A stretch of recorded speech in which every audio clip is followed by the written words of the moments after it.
Okay, so good morning on the second day of the school, and again, there is no need to introduce Professor Andre Dighe here. So I'm just requesting him to take up the stage and start the lectures. Okay, so thanks everybody for coming back early in the morning. So my job today is to tell you a little bit about neutrino puzzles, and I'll try to do that relatively quickly because we had the opportunity to hear that from Kajira-san yesterday, and also from the very nice presentation on detectors. So what I will do is I will go over what you heard yesterday, but I'll do that quickly, and I'll concentrate on the topics that maybe we didn't spend a lot of time on, including how the oscillations work. I think that's the goal for where we would like to get to today. And as usual, if people have questions, please ask. And I hope somebody's keeping track of time because I'm happy to speak for a long time, but I don't think you want that. Oh, there's a clock there. Okay, so it's 9 o'clock, so it'll work approximately. Okay, so where I stopped the last time is to remind you that, so I gave you this very, very brief but long history of neutrino physics all the way to the discovery of the tau neutrinos. And then I want to step back and take a less chronological approach to things, but I want to talk about all the things that were not working very well in neutrino physics starting in the 1960s. And the first challenge that we heard about, for example, yesterday is our understanding of solar neutrinos was a problem. And it was a very long-standing problem. I mean, I guess it's always important to keep in mind that some of these problems take a very long time to resolve. And you don't want to be discouraged because there's something that's out there that's still not resolved after, let's say, 10 years. The solar neutrino puzzle was solved after, let's say, 35 years, just to name one. And the same goes for the atmospheric neutrino puzzle that was solved in about less than, maybe more than 10 years and so on. But maybe what I want to tell you about is where I stopped the last time, is to remind you that I have to do something here. Okay. And I have to click. Okay. To remind you that I told you that there are three neutrino types, and the last thing I said is that it turns out that if you produce an electron neutrino and you wait long enough, you actually can get something exciting to happen. And the same is true for muon neutrinos, and it's probably also true for tau neutrinos, but we've never been able to do that experiment. The other thing you want to keep in mind is that it took us a long time to figure this out, not because the effect was very small, but because the amount of distance you had to wait was a very long distance. So that was the thing that was interesting. It's sort of a historical accident, but it turns out that in order for you to observe this so-called neutrino flavor change, you need distances that are macroscopic. And not only macroscopic, but very long. So any reasonable neutrino experiment that you can come up with will need a baseline that will be measured in kilometers. Okay, so that's why these experiments are weird, and that's why it sort of took us a long time to figure this out. So I'm going to go over the data very quickly because we saw subsets of this. One thing which people have known for a long time is that the sun shines by nuclear fusion. This, by the way, is a very old question. If you look at Newton worried about how the sun shines. And it took us to get to the 20th century to answer that question. And the sun shines by nuclear fusion. And the nuclear fusion process, by the way, involves the weak interactions a lot. Most of it is weak interactions because you want to convert protons into neutrons. That's effectively how you're getting this energy out of the sun. And in the process of doing that, of course, neutrinos get produced. One thing that's very simple but nice to realize is that the sun is kind of the opposite of a nuclear reactor. A nuclear reactor starts out with fuel that's neutron rich. So you end up with these nuclei that have lots of neutrons in them. So they beta decay and they give you antineutrinos. The sun is neutron poor. So it has a bunch of protons in it. And as you're fusing protons into neutrons, you're actually spitting out neutrinos, not antineutrinos, electron neutrinos. So that's the model for the sun. And the vast majority of the energy is produced by this fusion of two protons into deuterium. And then there's a whole bunch of other stuff that happens. And the reason we care about this is that the neutrinos care a lot about that. So this is a very famous plot that I can't remember if we saw yesterday, but this is the flux of neutrinos coming from the sun as a function of energy. And the vast majority of the neutrinos are produced in the so-called PP reaction. And then there's a bunch of other neutrinos that are produced in super tiny numbers relative to the PP neutrinos, but their energies are much bigger. And because of the way the detectors work, and because of the fact that the neutrino cross-sections behave the way they do, we mostly measure, in quotes, relatively high energy neutrinos. And what this figure here also shows is the different types of experiments. So we heard about super K and snow, we heard about the chlorine experiment, and we even heard about the gallium experiments. And they all have different thresholds for which types of neutrinos they can see. There's another bit of information that's very important, which is the gallium and chlorine experiments are counting experiments. They don't really measure the neutrino energy. So they only know how many interactions they saw. And things like super K and snow, they actually have some energy, they have the ability to reconstruct the neutrino energy a little bit. So the types of information that they get are different. And this is a summary of the solar neutrino puzzle that we also heard about yesterday, is that if you look at these colored bars are the expectations for how many neutrinos we should have seen in the different types of experiments. And the blue bars are the measurements. Don't worry about the units. These are in what's called a solar neutrino units. And nobody remembers what a solar neutrino unit is anymore, but it was a thing that was a big deal 20 years ago or 25 years ago. But the key point, of course, is that all the experiments see a big deficit, with the exception of this one that I'll mention very briefly because we heard about it yesterday as well. And this big deficit is the so-called solar neutrino puzzle. I think it's kind of nice to appreciate a little bit how this happened historically.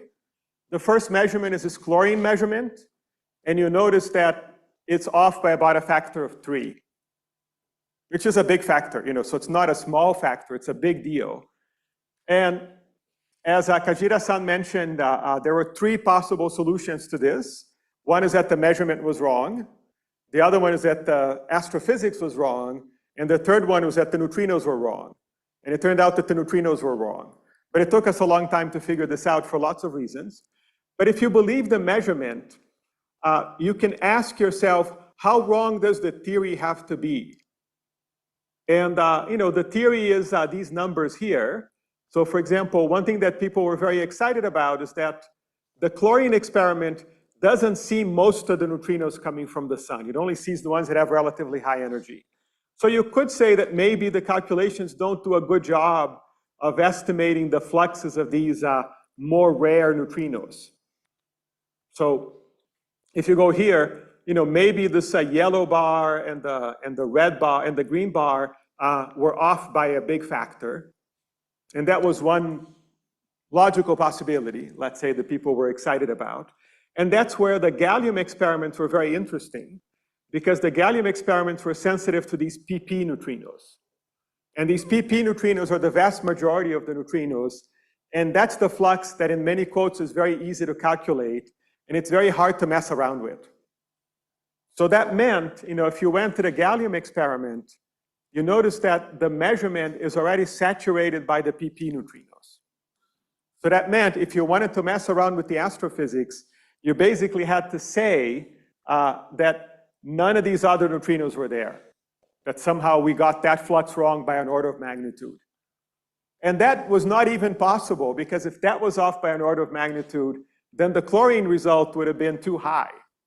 So already in the mid-90s, even before snow and super K, we had a lot of indirect evidence that said that messing around with the astrophysics model was very difficult, because you were forced into some very bizarre astrophysics models in order to resolve that. Of course, we had, the old water detectors, super K and the old Kamiokande. They also got a factor which is about a factor of 5. And if you want, that's a good measurement of the amount of yellow that's contained in the solar neutrino flux. And this is where we were until the snow experiment. And we also heard about the snow experiment, so I'm not going to tell you about that again. But the idea is very clever, is that first of all, you have one experiment that can measure everything. And everything means it can measure the neutrinos via electron scattering. It can measure the neutrinos via charge current scattering on nucleon. and also by neutral current scattering. And the neutral current scattering was the key thing in this measurement, because the idea is if you do this charge current measurement, you're only sensitive to electron neutrinos. So in this plot, which is the measured flux of electron neutrinos versus the measured flux of other neutrinos that are not electron neutrinos, the charge current measurement only sees the electron neutrinos, and it gives you this nice measurement that looks like that. Elastic scattering that we heard about a little bit in this scattering lecture yesterday, it turns out that elastic scattering, of course, both electron neutrinos and muon neutrinos know how to scatter off of electrons. But what makes the electron neutrino special is that you also have this charge current contribution, and the charge current contribution turns out to win over the neutral current contribution. The story is a little bit more exciting than that. But you get this green line over here, and you see that the green line and the red line meet at a point, which is kind of nice. And then, of course, you have the neutral current scattering that doesn't care about which neutrino flavor you have. They both contribute in the same way. So they place a bound, which is this blue region over here. And you notice that all of these points, all of these three curves meet at a point. That's nice. That means that the measurements are consistent with one another.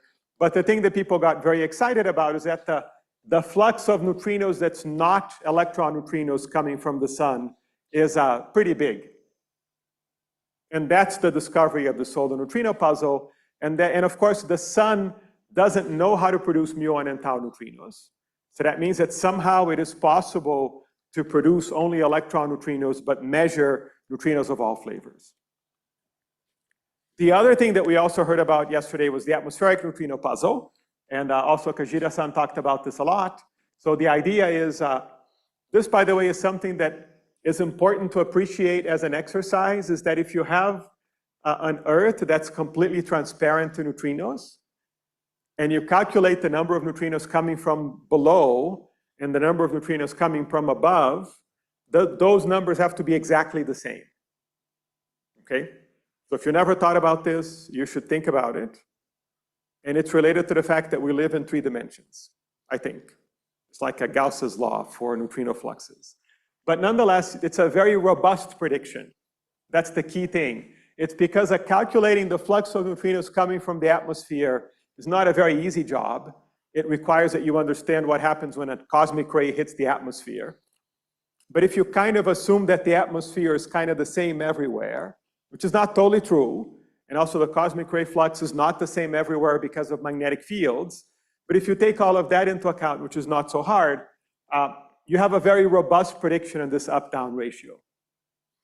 So the super K result is exciting because they got something that's very far away from 1. And of course, we also saw a version of this plot. This is a plot that if you look at this as a function of the neutrino energy, and also as a function of the neutrino direction, so you don't just do up, down, but you do it as a function of the direction that the neutrino is coming from, you notice that if you stare at these plots, the best looking plot is this one. The solid lines are the expectations from the Monte Carlo. You notice that if you're a muon neutrino coming from above, you get exactly as many as you expected. And if you're a muon neutrino coming from the other side, you're missing half of the neutrinos. And you have this very nice looking shape that looks like that.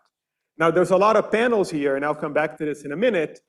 What changes in these panels is that the type of event changes, and the type of event is correlated with the energy of the neutrino. So you notice that whatever effect it is we're talking about, the shapes are not the same for different neutrino energies.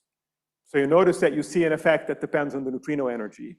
And on the left-hand side, these are the electron neutrinos. And while the muon neutrinos are very exciting, the electron neutrinos are very boring. They're not doing anything very exciting. There's one point which I think people should appreciate, which is you see this big effect. And you say that basically the conclusion that you reach without thinking about neutrino masses or anything like that is that somehow it matters to the neutrino if it travels a long distance to the detector or a short distance to the detector. And what this means in many quotes is that the neutrinos can tell time. They know that a long time has passed or maybe a short time has passed. And the consequence of that is that the neutrinos have mass, because only things that have mass can tell time. Or maybe Lorentz invariance is wrong. We like Lorentz invariance, so the neutrinos have mass. It doesn't mean that oscillations is the answer at this point, but it is a strong indication that the neutrinos can tell time. There's another interpretation, by the way, which is if you see an effect that looks like this and you don't know, if you show this to somebody on the street and you tell them the story, they will say, of course this is happening because these neutrinos are going all the way through the Earth, so some of them are being absorbed. That sounds completely plausible. It is also completely wrong relative to everything we know about neutrino scattering. It would not be a self-consistent world if the neutrinos could be absorbed by this amount of Earth at this level, given everything that we know about neutrinos. So that's not it. So unless the Earth has a secret black hole inside that can eat neutrinos but nothing else, that's not a good answer either. So the solution to this turns out to be mass-induced oscillations. We also heard about this, but we haven't had a more detailed description of how this works. So my job now is to spend a little bit of time talking about that. I am sure that everybody has heard about this before because you're all here, but nonetheless, you should humor me and just listen to this oscillation story. So the idea is very simple, is if you take the standard model and you postulate that the neutrinos have mass, then you have some extra work to do. One is you postulate that the neutrinos have mass, you give the masses some names, we call them M1, M2, and M3, and then the neutrinos that have a well-defined mass are called nu1, nu2, and nu3. So none of this is new. This is pretty vanilla stuff. Of course, we have a different way of describing neutrinos, which is via the charge, current, and weak interactions. So we have this thing called the electron neutrino, the mu1 neutrino, and the tau neutrino. And the question is, what's the relationship between nu1, nu2, and nu3 and the so-called flavor eigenstates? And that relationship, whatever it is governed by some unitary matrix that tells you that if you have a charge current interaction involving an electron, the neutrino that comes out is a linear superposition of mass eigenstates. So that's the idea. And this is very, very similar to what happens in the quark sector, which has been known for a very long time. So this U now is a unitary 3x3 matrix. And these are the masses that we have access to. And it turns out that only by making these two hypotheses, that the neutrinos have mass and that the flavor eigenstates and the mass eigenstates are not perfectly aligned, which would have been a miracle, but it didn't happen. That's sufficient to explain the data that I was telling you before. So I'll go through this quickly because you've heard this before, probably including in the pre-lectures. I think that's what the pre-lectures are supposed to cover at some level as well. But the idea is pretty simple. So first of all, the key question is you have to ask is, what's a mass eigenstate? And there are different ways of thinking about what a mass eigenstate is. I think the most important way is that the mass eigenstate is the real particle. Is the thing that exists and propagates and has creation and annihilation operators and all the whole field theory thing that you learned about. So these are the states that we care about. The flavor eigenstates don't actually exist. They're just a way of parameterizing the interaction. But the mass eigenstates are the particles. And a different way of saying this is that if you produce a neutrino in vacuum and you let it propagate, the mass eigenstates are the eigenstates of the propagation Hamiltonian in vacuum. A different way of saying the same thing is that if you produce a mass eigenstate, it just propagates as a plane wave, which means it acquires some phase.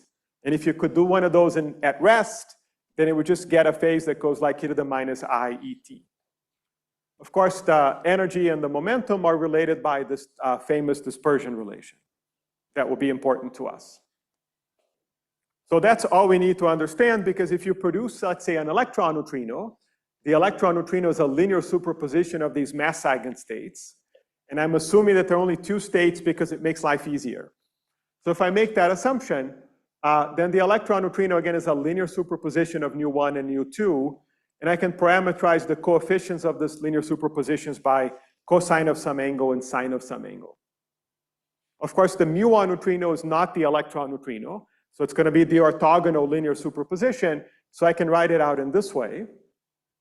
And the key thing is that the electron neutrino, once you produce one, it's not an eigenstate of the Hamiltonian, so it does not stay the same as it propagates in time.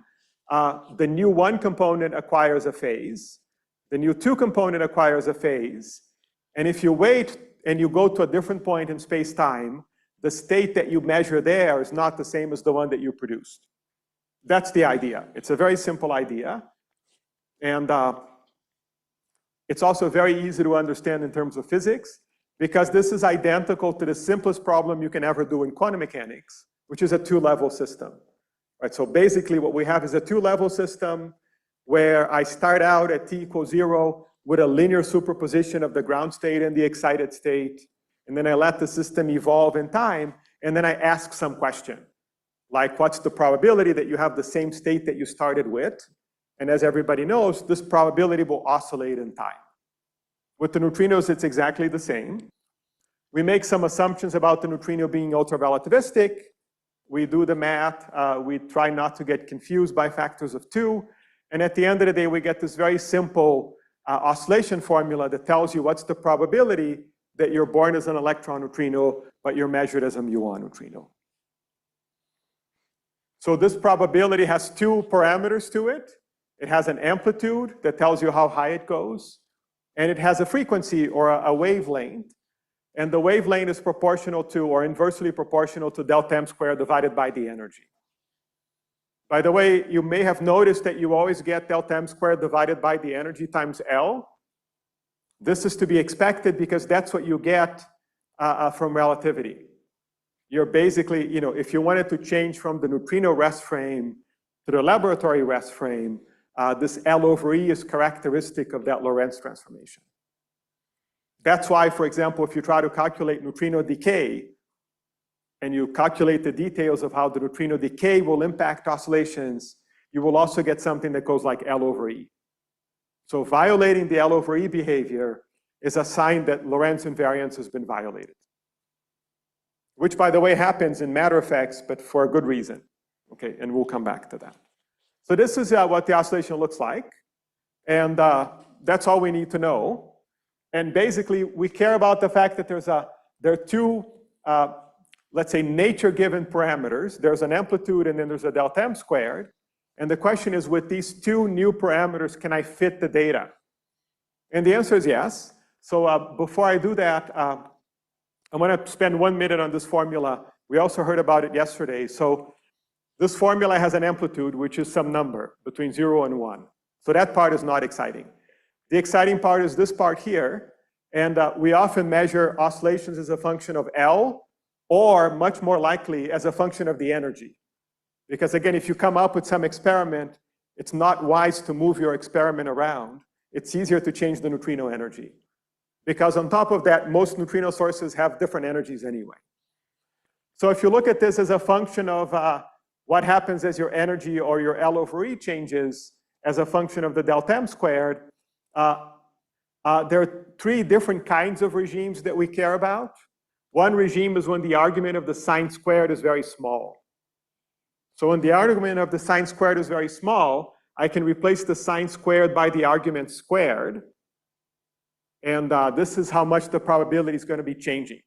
So if the argument is small, but you're making the L bigger and bigger, then you notice that the probability will grow like L squared, for example. The other regime is the opposite regime. Imagine that the argument of the sine function is very large. So that means that your L becomes very large, for example, in some units. What happens is we never know the neutrino energy very well, so we're always summing over different neutrino energies. So it could be that your oscillations are going to be very, very fast, and you have to average over these very fast oscillations. So the average of sine squared is 1/2. Okay, so that means that this function here is either very small, or this argument here averages out to 1/2. And then the only other number that's kind of interesting is when the argument of the sine squared is of order 1, then you have to worry about the oscillating part of the sine function. And the maximum that this thing here has is it's equal to 1. So that's why when people talk about when you have an experiment with a fixed L and a typical E, which values of delta M squared you're sensitive to, you get these sensitivity curves that kind of look like that. So if the delta M squared is too small, the oscillation is too small, so you don't see anything. As the delta M squared gets bigger and bigger, you have the sensitivity that goes like delta M squared squared. As the delta M squared is very big, you have these averaged out oscillations, and then there's some sweet spot in the middle where things are exciting because the argument is of order 1. So that's how that works. Now I want to just make one pause, just to make one very important comment. There's a lot in this story that's at least kind of wrong, okay, or at least very approximate. And we kind of got lucky in the end that all of these things that I've just said turn out to work. If you really want to do this correctly, you have to ask lots of uncomfortable questions. And the answer always is that quantum mechanics is weird. And that's why you can get away with all of this. The key question that you need to worry about is the following, in case you've never worried about this. So if you never worried about this, don't listen to me now. But if you have worried about this, then it's interesting to worry.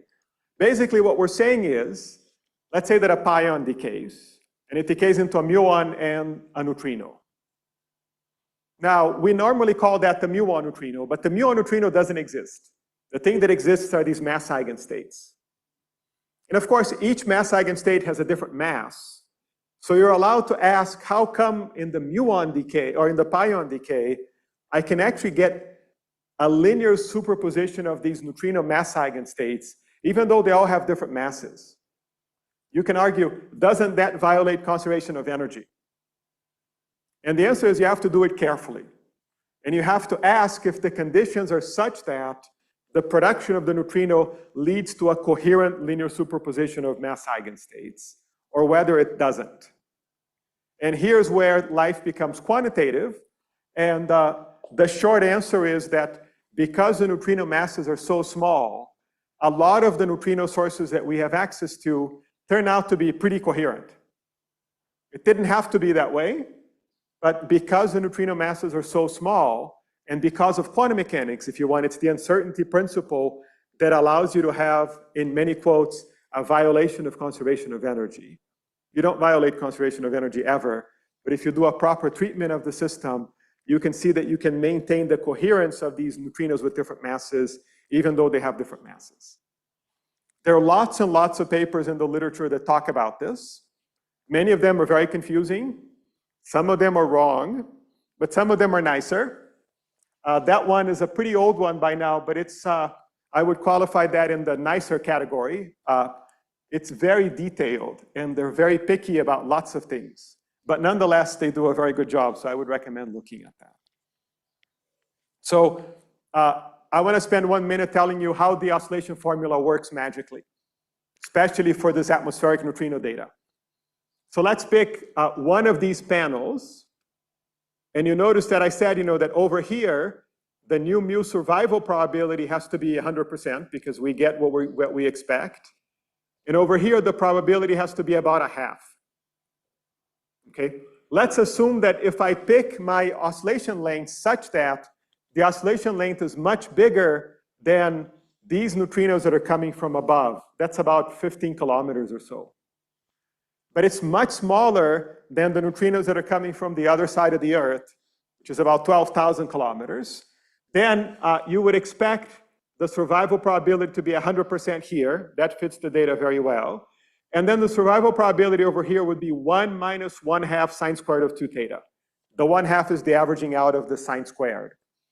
So if I pick sine squared of 2 theta to be 1, I get 1 minus 1/2, which is 1/2. And that explains this point, and it explains that point. And then I can choose the delta M squared in such a way that I get this transition here in the right region. This is what the dotted line signifies. It's the oscillation fit to the data. Okay? So is everybody very clear on that? It's kind of impressive that this works. Now, what's even more impressive is once you've solved everything for this panel over here, all the parameters are fixed. So all of the other curves and all the other panels, if you want, are a prediction. And that's what all the other dotted lines are. And you see how the dotted lines do ridiculously well. So that means that even as you change the neutrino energy, the energy dependency of the probability is behaving in the right way. So the other thing, of course, is that I mentioned that the electron neutrinos are not doing anything. So whatever these oscillations are, they're probably from nu mu to nu tau, and they leave the electron neutrinos alone. Okay, so is everybody clear on all of that? And again, we heard about this from Kajita, and of course, he's the expert on this because he was the one who discovered it. So we've also seen that there's a lot of confirmation of this from beam experiments. Also, we heard this from the talks yesterday, so I'm not going to dwell on this. But it's very important that we can verify. So this is with atmospheric neutrinos, and you're comparing this with a beam experiment. And for example, if you look at this plot, these two plots here at the bottom, if you analyze the atmospheric data, assuming oscillations, you get these pink regions over here. If you analyze the old K to K data, assuming oscillations, you get these contours over here, and you notice how they match perfectly. So that's a great signal that we actually know what we're doing. Okay, we're not just getting lucky, we actually have a good model that works really well. So in order to talk about the solar neutrinos, I need to talk about matter effects. And I will spend a little bit of time on that because you've all heard about it, you've probably seen derivations of it, but I think it's useful to hear somebody else talk about it, unless you've sat down and worked everything out yourself, which I'm sure everybody did, but just in case. So the idea is you can take your oscillation derivation that I mentioned before, and you can turn it into a Schrödinger equation in flavor space. So that's how you do that, and I'm not going to go through the algebra, but basically, you can understand your two neutrino system that I was talking about before in terms of something that looks like a Schrödinger equation. So the left-hand side is the equivalent of the I dt of the Schrödinger equation, and the right-hand side is equal to the Hamiltonian, and my wave function is a two-component object where the top component is the electron neutrino, and the bottom component is the muon neutrino. So if I solve this differential equation here, I get the oscillation formula that we got before. And the key thing is that my Hamiltonian has it depends on the mixing parameters, and it depends on the differences of the neutrino masses squared. I actually forgot to emphasize that before. Divided by the energy, okay? So I'm going through this quickly because I assume you've heard this before, but the key thing is the object that shows up here is this m squared over e, or m squared over 2e. And this is coming from, if I go back to this derivation that I made before, it's coming from the difference in phase between this guy and this guy. Okay, and it comes from the fact that the energy and the momentum are not the same, and they're a little bit different, and the difference is proportional to m squared over 2e. And this relationship between energy and momentum comes from this thing called the dispersion relation of the neutrino. Okay, so I need to point that out because I want to add the matter effects now. So, if the neutrinos are propagating through matter, I have to be careful. So that's what we're going to try to do. And if I take the Fermi Lagrangian, so this is the regular standard model Lagrangian where I include the Fermi interactions, but I rewrite the Fermi interactions in a convenient way, then the Lagrangian kind of looks like this. It has the neutrino kinetic energy part.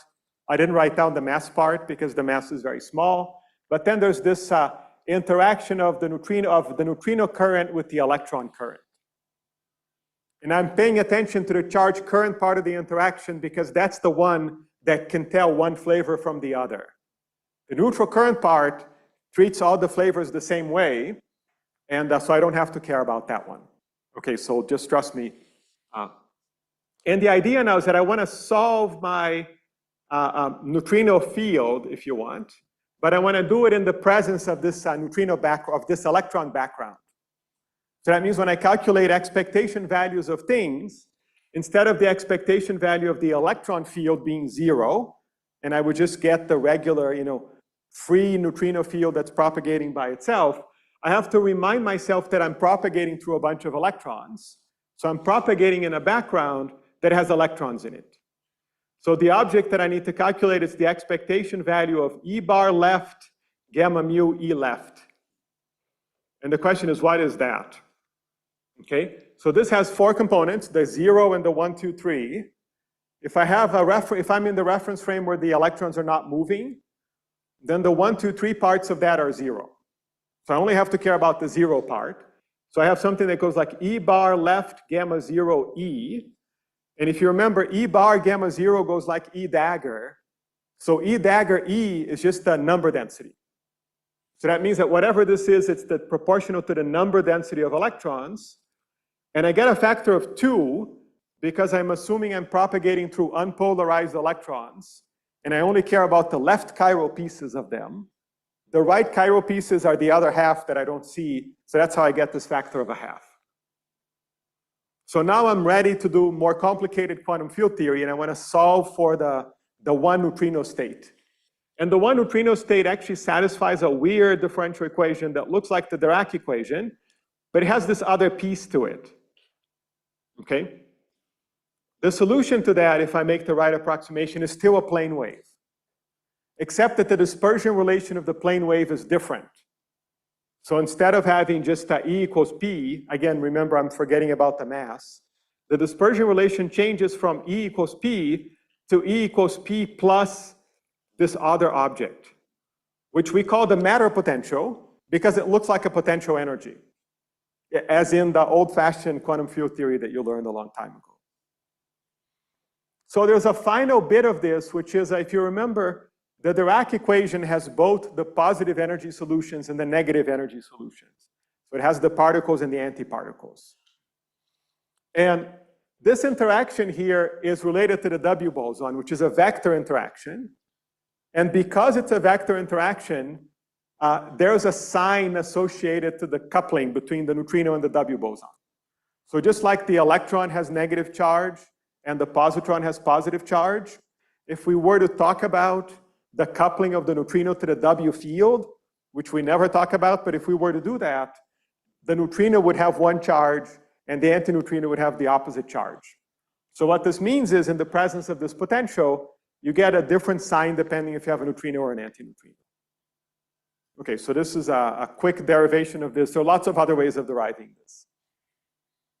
The bottom line for what we care about is that my flavor Schrodinger-like equation that we have to solve, instead of just having the delta m squared piece, gets another piece, which is the matter potential. Okay? And this matter potential is proportional to the number of electrons in the medium through which you're propagating. And it has a plus or minus sign depending on whether we're talking about neutrinos propagating or antineutrinos propagating. So that's the story. So that means if I want to solve neutrinos propagating through matter, I have to solve a different problem, which is mapped into a good old Schrodinger equation with a Hamiltonian that now looks like that. That problem is not necessarily an easy problem to solve, because the key thing is, remember, we don't have time, but we have the position. And in principle, the electron number density can depend on the position. So that means that you have the equivalent of a time-dependent Hamiltonian. And as you might remember from your undergraduate days, that's the stuff that you learn at the end of the class. So that's the stuff that's hard. And it's the stuff that you don't remember because it was happening at the end of the class. But nonetheless, there are many, many circumstances where this problem is hard to solve. But then there's some circumstances where the problem is very easy to solve. So the easiest part of this problem is what happens if you're propagating through matter that has constant density. So through constant density, I can solve the problem. Basically, I rewrote my equation in some convenient way. And all I have to do, if everything here is constant, is to diagonalize the Hamiltonian. It's a 2x2 matrix. I know how to do that. And I get an oscillation probability that looks the same as it looked before, but now it has a modified matter oscillation frequency, and it has a modified matter amplitude as well. Okay, so that means if you're propagating through matter, you still oscillate just like you were expected to oscillate as long as the matter density is a constant, but the amplitude and the frequency change. And they change in a way that depends on the matter potential, this A. Okay, so that's the idea. And there are a couple of interesting things, is that one is this number delta is delta m squared over E. So one thing that you notice is my new frequency has an A piece to it. So if I plug it over here, you notice that the probability doesn't scale like L over E anymore. And so that means you violated Lorentz invariance. That sounds very exciting, but it's not that exciting. The reason it's not exciting is that you have a preferred reference frame in the problem now, which is the reference frame where the electrons are at rest. So because you're doing the calculation there, you've broken Lorentz invariance. There's another thing that's also not exciting, but you notice that the oscillation probability of neutrinos and antineutrinos are not the same, and they're not the same in a way that violates the CPT theorem. Okay, again, that's not a big deal, and the reason it's not a big deal is that you're propagating through a material that has electrons in it. So if you wanted to really test the CPT theorem, not only do you have to run time backwards, but you also have to be traveling through an anti-material. So that's the comparison you have to make. Yes?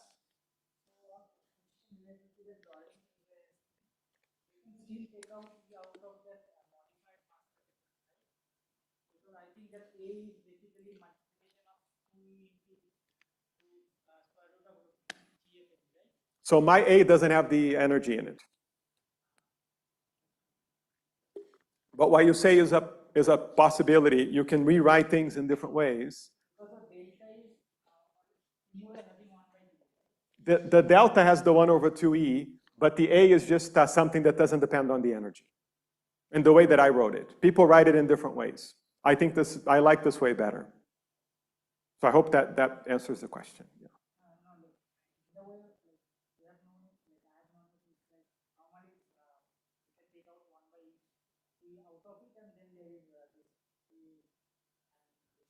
Yeah, so you can take out a 1 over 2e over here, and then you multiply the A by 2e. How do you extend the Lorentz invariance? I can write it in a manner that when this delta A by 2e is there. Oh, okay. The expression of delta M will change then, but A by E factor is still there.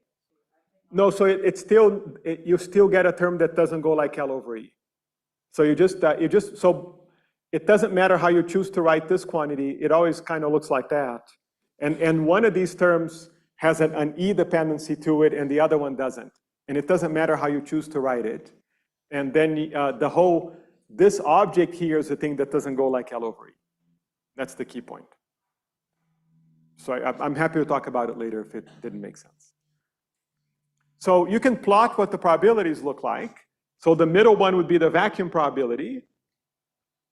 If you add the matter potential, you either get something that goes higher but has a longer wavelength, or something that goes lower and has a smaller wavelength. Okay, and you can just read this off from over here. What matters here, of course, remember I told you that this number A was positive for neutrinos and negative for antineutrinos. But the thing that you really care about is whether A minus delta cosine of 2 theta is positive or is whether A and delta cosine of 2 theta interfere constructively or destructively. So depending on this interference, you either get, if those two signs are the same, you get a higher amplitude, and if those two signs are different, you get a smaller amplitude. Why is that interesting? That's interesting because you can answer a physics question.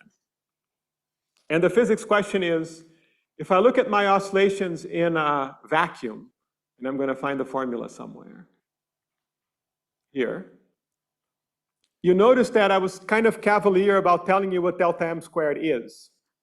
So let me spend 1 minute telling you what delta m squared is. So let me define things in a way that, that neutrino number 2 is heavier than neutrino number 1. So delta m squared is m2 squared minus m1 squared, so it's some positive number.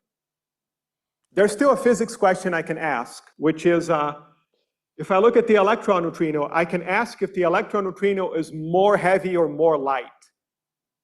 And that now is answered by whether sine of theta is bigger than cosine of theta or the other way around. A different way of saying this, you care about whether cosine of 2 theta is a positive number or a negative number. And if you look at this oscillation probability, it actually doesn't know the answer.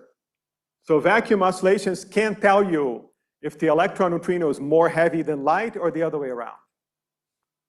The matter effects can tell you, because depending on the matter effects, which are here, if the electron neutrino sees this positive interference, then the electron neutrino is mostly light. And if it sees this negative interference, then it would be mostly heavy. So that means that the matter effects can even help you answer physics questions, which is going to be important for what we'll talk about later on, probably tomorrow. So matter effects are very important for neutrinos propagating. Yes?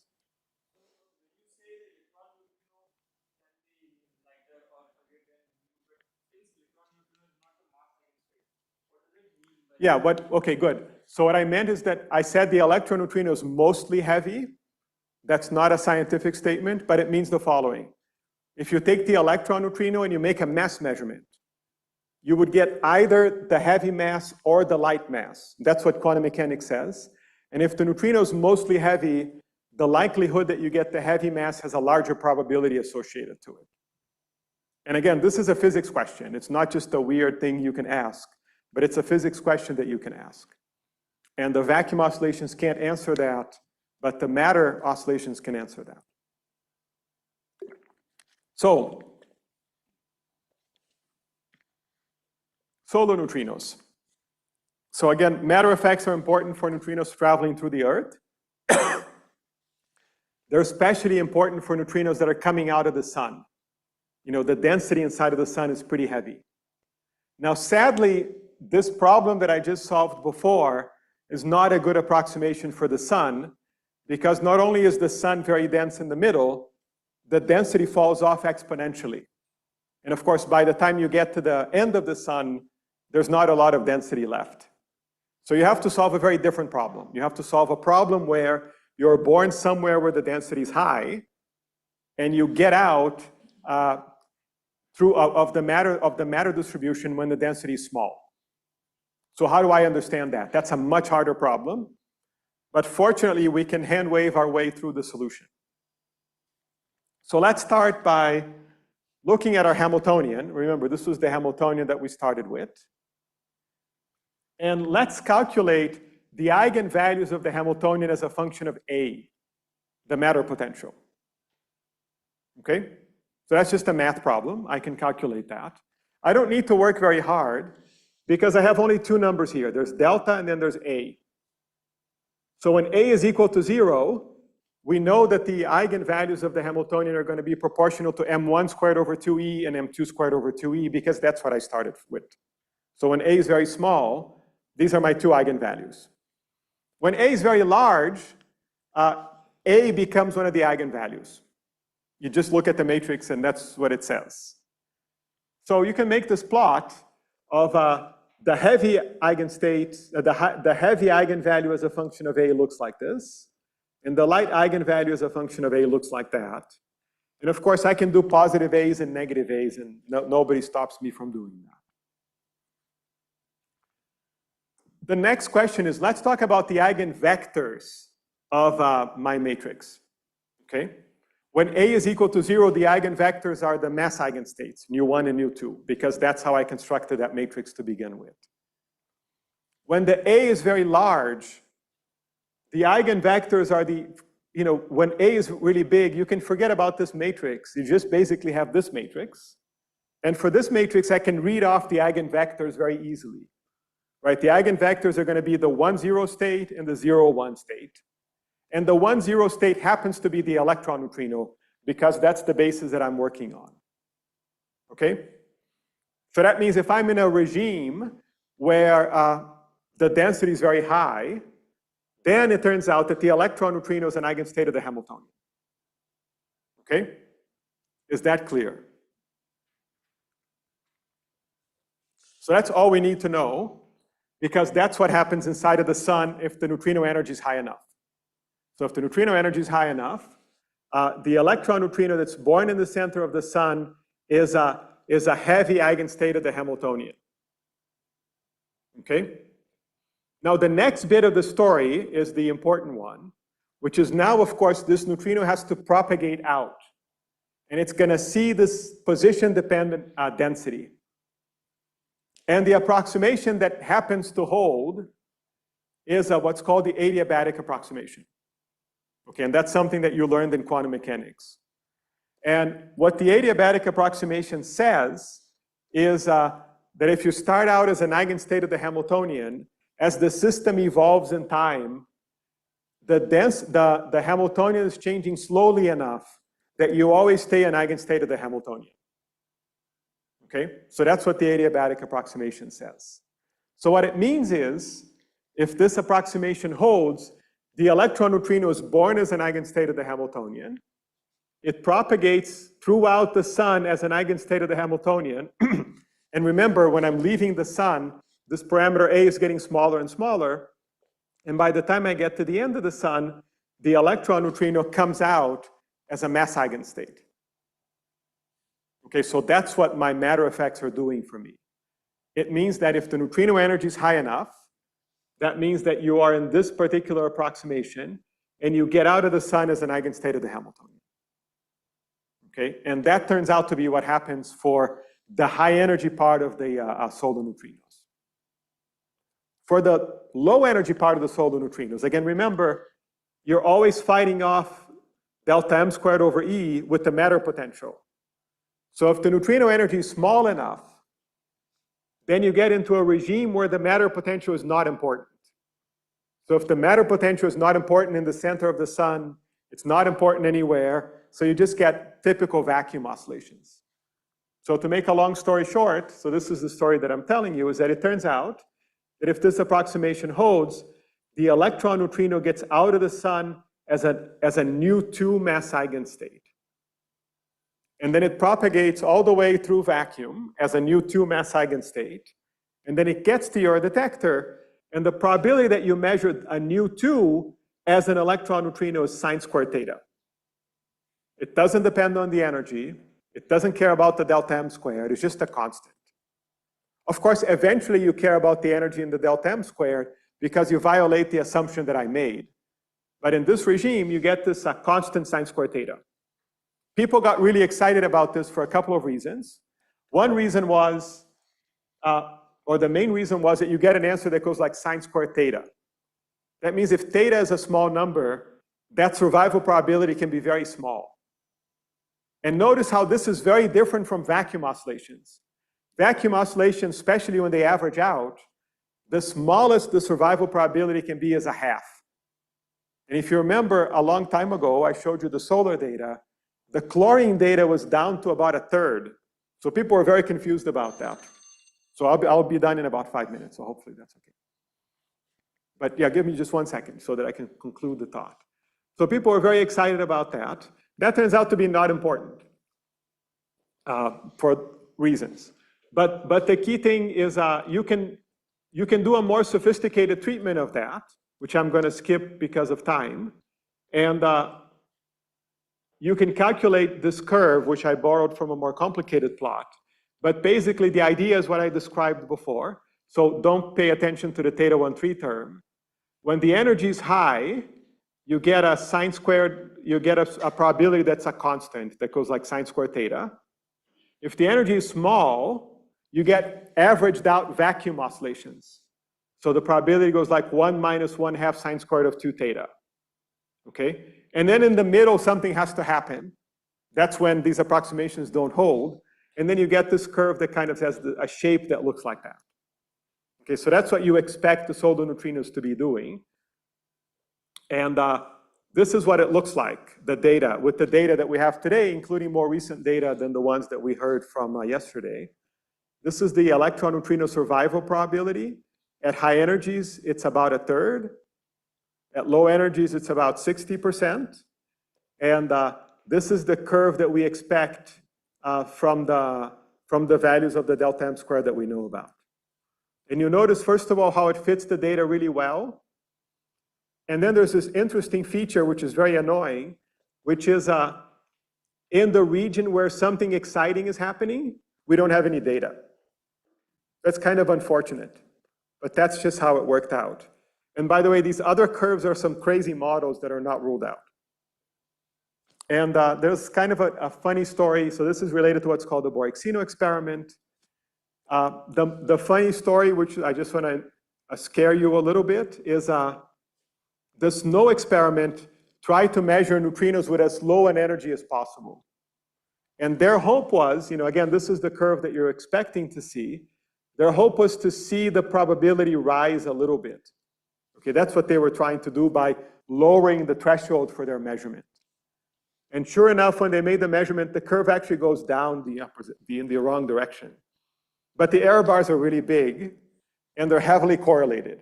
So you should not get too excited about that, but it's kind of annoying that it did that. So we still don't have any evidence that this curve is exactly, it has the shape it does, but that's the best that we can do today. So the very last thing I want to mention very briefly is we have been able to see these oscillations in a ground-based experiment in what's called the Camlin experiment, which I don't think anybody mentioned yesterday, but it's one of the nicest experiments, according to me. I'm a theorist, so I can say that. Good. But the Camlin experiment actually managed to see the same oscillation by doing a reactor neutrino experiment with a baseline of about 100 kilometers. It's actually a much more complicated experiment because it has a lot of different baselines.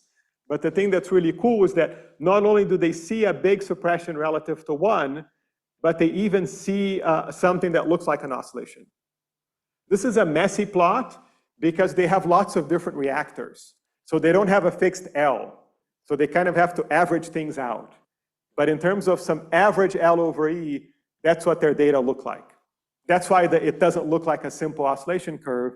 That's why it has these funny features in it.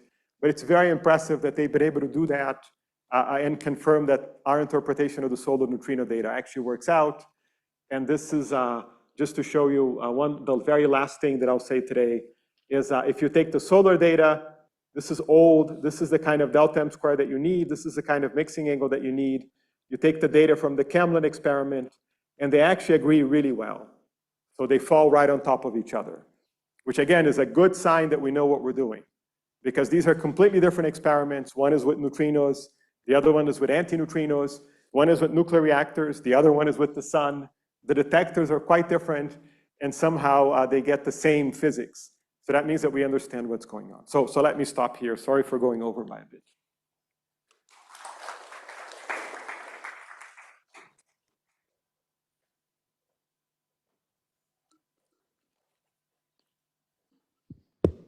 Okay, thanks, Andre. So we have time for questions.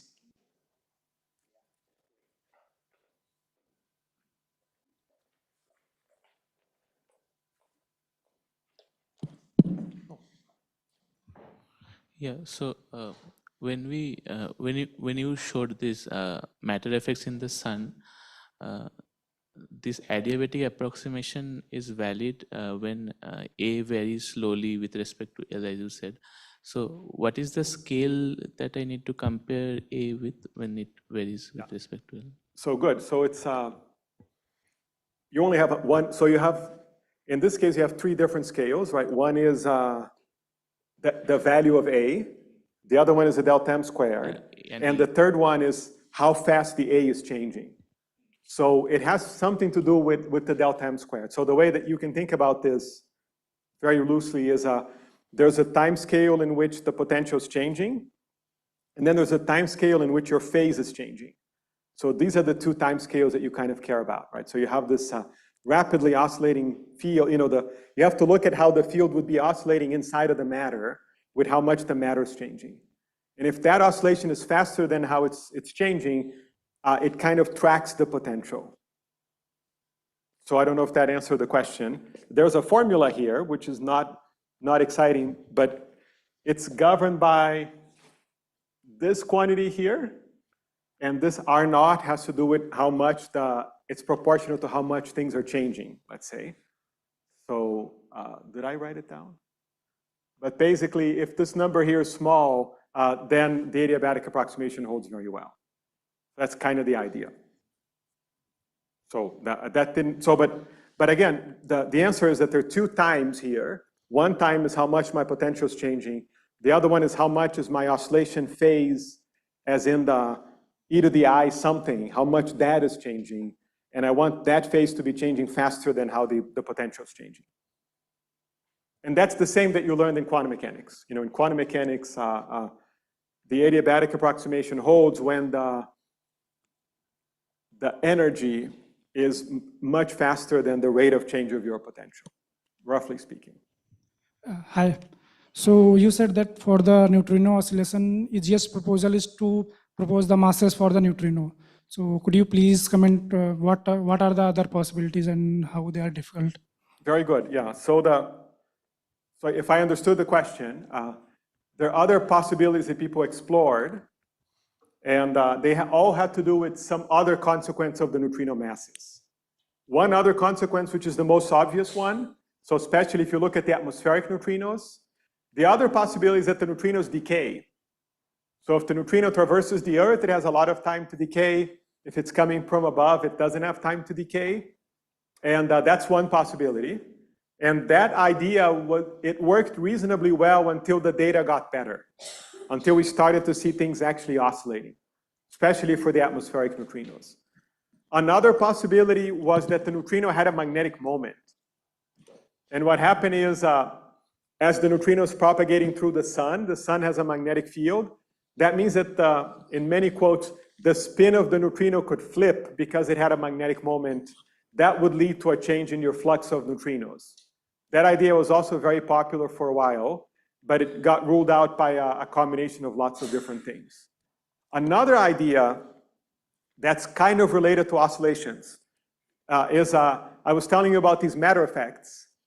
And the key thing is that the matter effect was a combination of the delta m squared piece with the matter potential piece.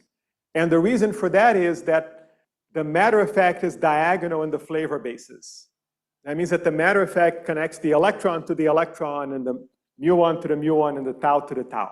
That's what the matter effects do. If you invent a new matter effect that is off diagonal, that you can transform a new E into a new mu, people speculated that maybe that by itself could lead to flavor change in matter. In some sense, that's how people started thinking about the MSW effect. I forgot to say the time-dependent matter effect is the MSW effect. And they were thinking about that as a possible solution via what's called a non-standard interaction. So non-standard interactions can lead to oscillations in matter, and people postulated that maybe that was the reason for the solar neutrinos. So these were some of the ideas, and the oscillation idea is not only simpler and nicer, but it's also correct. And all these other ideas, they are at most very subleading effects that people still explore a lot. But so I don't know, I hope that answers the question. Hi. You just explained that there are various solutions to explain the solar neutrino data, like LMA and other. Then why do we only take this theta 23 is equal to 33 degree and the delta m square minus 10 minus 5 EV square? Good, yeah. I didn't spend any time talking about that, but there used to be lots of solutions to the solar neutrino data. Yes. And they were very exciting, and they're all ruled out except for the LMA solution. So they have ruled out experimentally? Oh yeah, so they're ruled out by mostly neutrino data. So for example, a lot of neutrino experiments take a long time to build. And for example, if you look at the Boraxino experiment, which I only mentioned very briefly, but they are very important because they are responsible for that purple or whatever that color is, the pinkish point over here, this point. This is the Boraxino experiment. That experiment was designed a very long time ago, and it had a very interesting and exciting history, which they were not very happy with. But they took a long time to actually collect the data. When they were proposed, the other solutions to the neutrino problem, there's one solution that actually looks like this. So instead of looking like that, there's a small mixing angle solution. It actually, to be fair, it looked like this over here. And for that solution, the Boraxino flux was going to be really tiny. So they would have seen nothing, basically, which would have been both disappointing but exciting. But because they saw something, they could rule out this LMA solution. There was another solution, which is called the low solution. And the low solution was one where the probability was basically flat. And then you say, oh, this is clearly ruled out because flat is clearly not a good solution. However, this point here, which is from the gallium data, it's an integration measurement. And for the low solution, the day-night effect, which is the neutrinos that propagate through the Earth, get regenerated at a level that made the average value at low energies much bigger. And because the gallium experiment was an integration measurement, they don't know the day from the night because they integrate over a long time. So that meant that on average, you had this very large day-night effect that explained this green point over here. And again, if you're the Borexino experiment and you have a real-time experiment, they would have seen a gigantic day-night effect, like a 40% effect. Of course, that solution is wrong, but they would have seen that as well.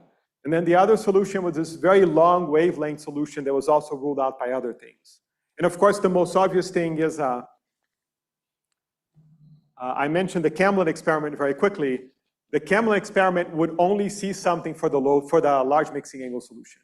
For the other solutions, the delta M square would have been too small, and they would have seen absolutely nothing. So the fact that they see something was if you want, the nail in the coffin that said that the large mixing angle solution was the correct one. That's why we don't even talk about the other ones. Oh, okay, thank you. Okay, so any more questions? No, if not, let's thanks Andre again.